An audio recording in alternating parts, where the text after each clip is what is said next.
7 ವರ್ಷ ಮದುವೆ ಆಗಿ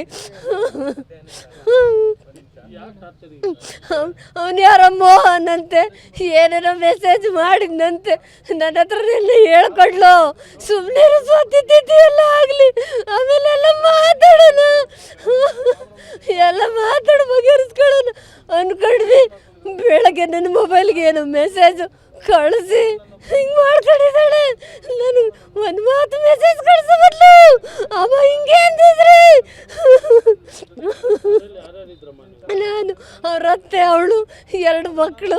ಬೆಳಗ್ಗೆ 9 ಗಂಟೆಯಲ್ಲಿ ದೊಡ್ಡ ಮಗಳನ್ನ ಕಾರ್ಮೆಂಟಿಗೆ ಕಳಿಸಿದ್ವಿ. ಚಿಕ್ಕ ಪಾಪು ಇತ್ತು ಮನೇಲಿ.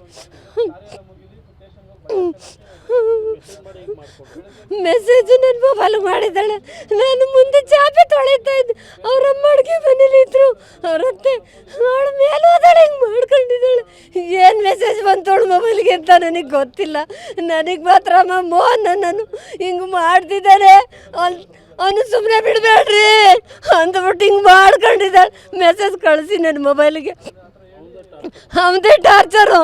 ನನ್ನ ಮಗನ ಮಾತ್ರ ಬಿಡಬೇಡ್ರಿ, ನನ್ನ ಮಗಳು ಹೋಗಿದ್ದ ಜಾಗಕ್ಕೆ ಅವನು ಹೋಗಬೇಕು, ಅವನು ಸಂಸಾರ ಬೀದಿಗೆ ಬರಬೇಕು, ಅವನು ಸಂಸಾರದ ಬೀದಿಗೆ ಬರಬೇಕು. ನನ್ನ 2 ಮಕ್ಕಳು ಅನಾಥೆ ಆದಂಗೆ ಅವನು ಮನೆ ಮಕ್ಕಳು ಅನಾಥೆ ಆಗಬೇಕು.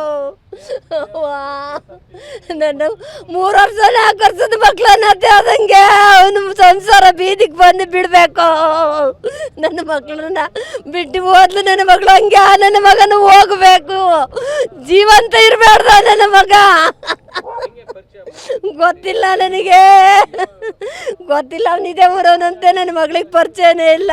ನನ್ನ ಮಗಳು ಯಾವುದೇ ಒಂದು ವಿಷಯನೂ ಯಾವ ಥರದಾದ್ರೂ ನನ್ನ ಹತ್ರ ಹೇಳ್ಕೊಂತಿದ್ಲು. ಯಾರು ಮಾಡಿಲ್ಲ ಈ ಥರ ಕೆಲಸ. ಅವನೇನೋ ಮೆಸೇಜ್ ಮಾಡಿದ್ದಾನೆ, ಫೋನ್ ಮಾಡಿ ಟಾರ್ಚರ್ ಕೊಟ್ಟಿದ್ದಾನೆ. ಫೋನ್ ಮಾಡಿಲ್ಲ, ಮೆಸೇಜಲ್ಲಿ ಏನೇನೋ ಮೆಸೇಜ್ ಹಾಕಿದ್ದಾನೆ. ನನ್ನ ಓದಕ್ಕೆ ಬರಲಿಲ್ಲ, ನಾನು ನೋಡಲಿಲ್ಲ, ಹೇಳಿದ್ಲವಳು ಅಷ್ಟೇ ನನ್ನ ಹತ್ರ.